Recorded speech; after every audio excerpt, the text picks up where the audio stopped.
your analytics. And today's training is obviously about this, but really what we're going to be talking about is how to use your analytics to reach your goals. Because as you know, I'm someone that is really strategic and intentional. So I want you to feel like really empowered to approach your data with confidence. And especially as someone that for so long has labeled herself as someone that's like not great with numbers, I've always like shied away from the analytics part, telling myself that it's just like, oh, the numbers aren't for me. Like I'm better at writing. Like I'll just stay away from, the data. Something that's really helped me to approach my metrics and things like that is really leading with curiosity. So it really helps me to have an open mind when you look at something like data, because when you're looking at your analytics, you can come across things that you label as like good and bad, but in reality, your metrics are just there to guide you. They're there to guide your strategy, and they're really not there to make you like upset that, something I've heard a lot is like, oh, only 10 people read my blog, or like, oh, only, 7 people commented, but that's telling you something. And I think that when you approach it that way, rather than like, oh, like this, this makes me feel bad sort of thing, then it's really empowering, and it leads you to actually creating more content that aligns with your goals, and gets you to where you actually want to be, that people enjoy, consuming. So as I was preparing for this training, I love Erin. He is incredible, but he posted a blog, and I found this really awesome quote that I think really like encapsulates what I'm trying to talk about here. So, understanding opens the door to insight and to comfort with the data. Understanding is the platform we need at this level. And I completely agree.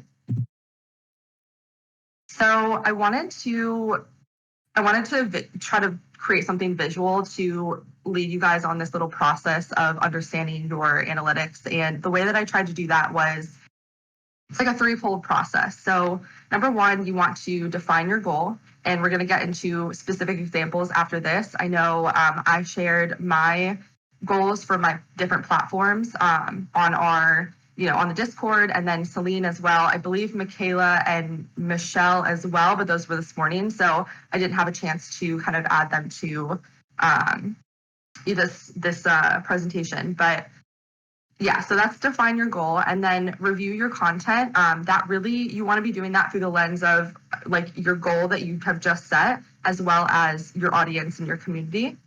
And then you want to adjust as needed. And this is really as simple as understanding that not everything you do is going to work, and that's totally okay. It's just about staying curious, and just really experimenting, which you guys, if you know anything about me, I am all about experimenting. I think that there's nothing wrong with things not working. It's just about, again, like approaching it with curiosity and handling it with like, okay, what's the lesson here? What is this showing me? And then taking action and adjusting. So with that in mind, let's go ahead and go into step one. So step one is define your goal. And I think it's really important to define your goal for each of the platforms, because otherwise you're really going to get swept away by vanity metrics. And by vanity metrics, it just means like the ones that you think matter. But there's also the other side to that, where it's like the vanity metrics that people tell you matter, but they really may not matter to you. So like, let's talk about very specific examples, because it's kind of like, so when it comes to your online presence, your goals for your platform are probably going to be different. These are mine. Or maybe they won't be. I know, Celine, you and I share a similar goal for Instagram, is just to connect with our community. And again, when you're, finding yourself having different goals, it's really going to depend on like where your business is going, where your business is currently, what is your purpose for starting your business? Maybe your brand values will be swept up in there. And it'll also be determined by the platform that you're actually on and what that platform is best used for. So, for example, my goal for Instagram is to connect with my community. And I really want to, encourage people to sign up for my newsletter and sign up for my blogs. And when it comes to my newsletter, I want to be sharing honest stories about freelancing and really connecting what I'm saying on Instagram and my blog and stuff. And I also want to promote and sell. And that makes sense because your newsletter is your warmest audience. So it would make sense that that goal is there rather than say like on Instagram where I don't have as many followers. And the people that are there are, they're connected, but they're not as connected as, people that I'm showing up into their inbox every single week. And then when it comes to the blog, I like to educate and inspire freelancers there, which is an excellent place to do it because it's great for long form writing and actually being able to tell my story, which is really difficult to do on Instagram in one single caption, which is hint, hint, why I like to use stories. I have a really hard time fitting everything into that small feed post. So I like to bring use stories to bring people on a journey or, actually physically tell the story rather than trying to write it out. I'll use that for my blog.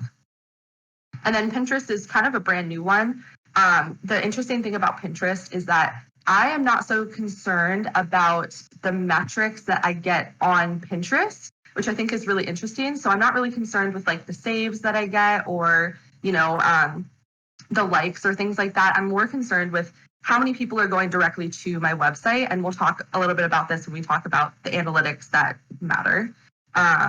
But really the idea and the goal behind Pinterest is brand visibility, which is another great thing because you can literally get millions of, hits on your Pinterest boards each month. So it's a great place for that. And the other thing, I know, Celine, we talked about your goals as well. For your newsletter, connecting with your real community and, wanting them to turn into buyers. That's an excellent goal to have for your newsletter because, again, your newsletter is your warmest audience. So trying to sell people on there is going to be a great idea. Same with Instagram, using it to connect with your community. It's, it's literally social media. So I think that's a perfect place to be. And as well, your Pinterest goal seems to be similar as well, where, you're trying to get website traffic to your blog. It's not necessarily like you're trying to build your Pinterest up. So I think that's, a great goal as well. So with those in mind, let's go ahead and go to step 2, which is to review your content. And when you are looking at your content, you want to be asking yourself the very specific question of, what do you want your audience to do after? Like, what are they doing after they look at your profile, after they look at your piece of content? And that action that they're doing is the metric that you want to pay attention to. So when we talk about that, it literally means like the feedback from your audience is literally taken from the metrics that you get. So like, what topics are they engaging with? That's going to tell you what topics they're interested in hearing about. What type of content are they sharing? Is it the carousel post? Is it the post, that are just of your face? What call to actions to working? Are you posting a really engaging story and then, you're telling people to go to the link in your bio and they're not doing it? Maybe there's something that we can shift there. What links are they clicking? That'll tell you, maybe they're interested in the offers that you're putting out one week, but then you kind of, switch course and they're no longer clicking on the links. That'll tell you something as well. So really looking at your analytics with an open mind and asking these specific types of questions about the topics, the type of content, the CTAs, the links. These are the kind of, like I said, questions you want to be thinking about. And if they love the content that you're putting out, they're going to tell you. And if they hate it, they're going to tell you. If they're interested in the offers that you're throwing out there for them, they're going to tell you. You just have to know what to look for. And that's why we are talking about the metrics. So literally, what is your community telling you? You can get that from your metrics. So in terms of what metrics matter, because I know there's so many different ones. I mean, just looking on Instagram, you're scrolling for days to look at, the different ones that you can select, like reach, comments, likes, shares, saves, replies, DMs, link clicks, all of that kind of stuff. So the ones that matter, and I'm going to say this very slowly, the ones that matter are the ones that help you reach your goal, period. Okay? So, for example, if my goal got my little notes here. If my goal on Instagram is to connect with my community and encourage newsletter signups and blog signups, then if these are kind of the main metrics that I like to look at on Instagram and Facebook, there's so many more, like I just said, but I really tried to extrapolate the ones that matter the most in terms of the goals that I and Celine have, like I said. Then when it comes to connecting with my community and getting them to sign up for the newsletter, the comments are going to be really important. The profile visits and the website clicks are going to be important. Why? Because when you're commenting on someone's stuff, it means that you're interested in what they have to say, which means you are technically a part of their community. And then if I want people to actually go to my website and look at my blog or sign up for my newsletter, they can't do that on Instagram. So they need to go to my profile, hence the profile visit metric, and they need to click on my website to get to the blog and to the newsletter landing page. So therefore, the website clicks are going to be important. So you may look at one of my posts or all of my posts on my platform and maybe see, oh, like, she only has 18 likes on something. But if my comments are popping and, you maybe not be able to see my website clicks that I got from that very specific post, but those are the metrics that matter to me. I don't really care if I got saves or shares if I'm focused on people going to my blog. It's not important to me that they are sharing and making me viral.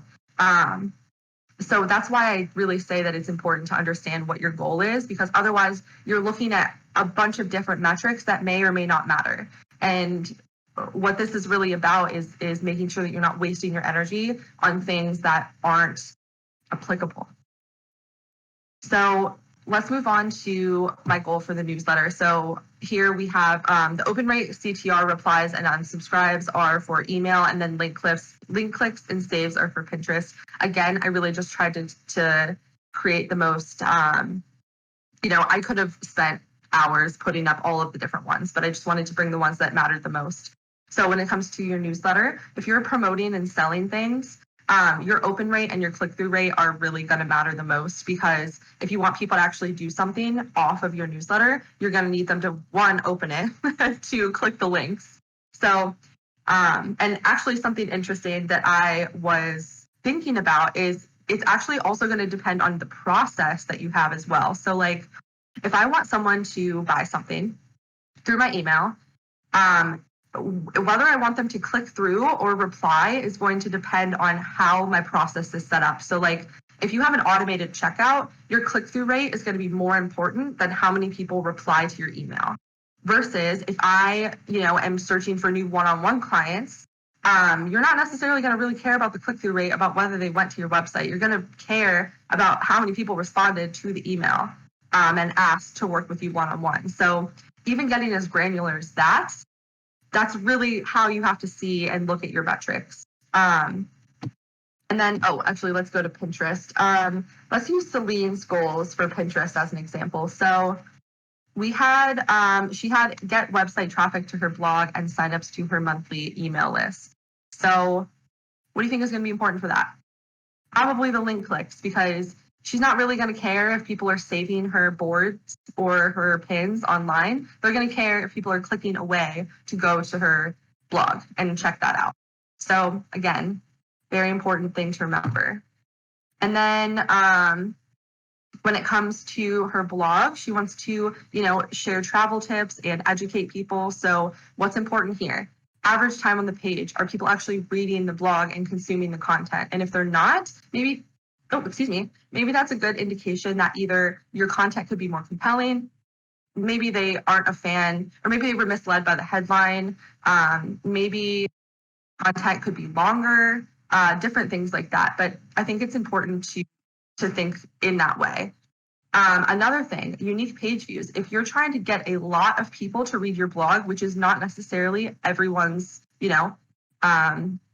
everyone's goal. I would love for my blog to be read by a lot of people, but I truly think that quality is better than quantity. So if I have even just 3 people reading my blog and then wanting to work with me, that's way better than like 500 people reading my blog, but only 3 people wanting to work with me. So again, depends on your goals. But then acquisition, I think just in general, acquisition is the most important thing to pay attention to when it comes to your blog or website analytics, because this is literally going to tell you where your time is best spent and where your audience is coming from, so that you can figure out if it's, where your time is best spent. So I truly think that that is, one of the best things that you can do. So do your analytics reflect your goals? I really think that this is an important question to ask yourself, and you need to really get clear on whether that is happening. And if it's not, then it's time to adjust. You can't keep doing things that aren't actually getting you the results that you're looking for. And if you don't have your goals set, like I know a couple of you were like, oh, we need to figure that out. Now's the time to do that, because your analytics can't help you if you don't know where you're trying to go.